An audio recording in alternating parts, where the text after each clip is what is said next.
পুজো মানেই থিমের বৈচিত্র্য, দুর্গাপূজা হোক বা কালী পূজা, সরস্বতী পুজোতেও সেই থিমের বৈচিত্র্য কম গেল না বাঁকুড়া শহর জুড়েই।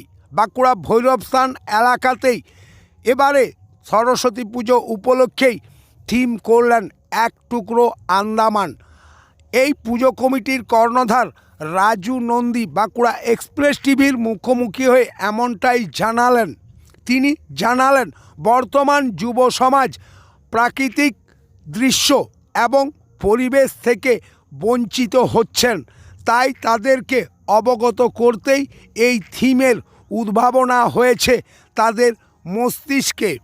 তারা সেই থিম তৈরি করে মানুষকে বা বর্তমান যুব সমাজকে জানাতে চাইছে এই আন্দামান দ্বীপের মানুষজন কিভাবে তাদের জীবন জীবিকা নির্বাহ করেন।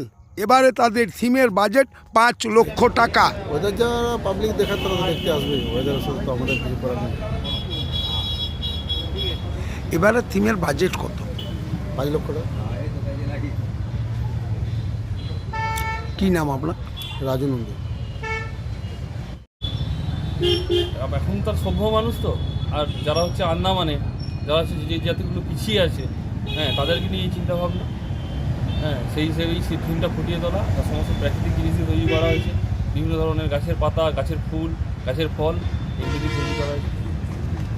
হ্যাঁ, সভ্য সমাজের কাছে এটাই তুলে ধরা। এখনও কিছু কিছু জাতি আছে যারা এখনও পিছিয়ে আছে, তাদেরকে এইটাই বার্তা দেওয়া হবে।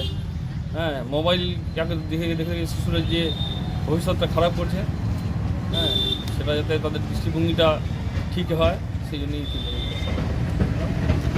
কি নাম? এক টুকরো আন্দামান। 11,000 জনজাতিদের নিয়ে তৈরি করা হয়েছে এটা। আপনার নাম কি? আমার নাম তুফান মান্না, বাড়ি কোলাঘাট, পূর্ব মেদিনীপুর।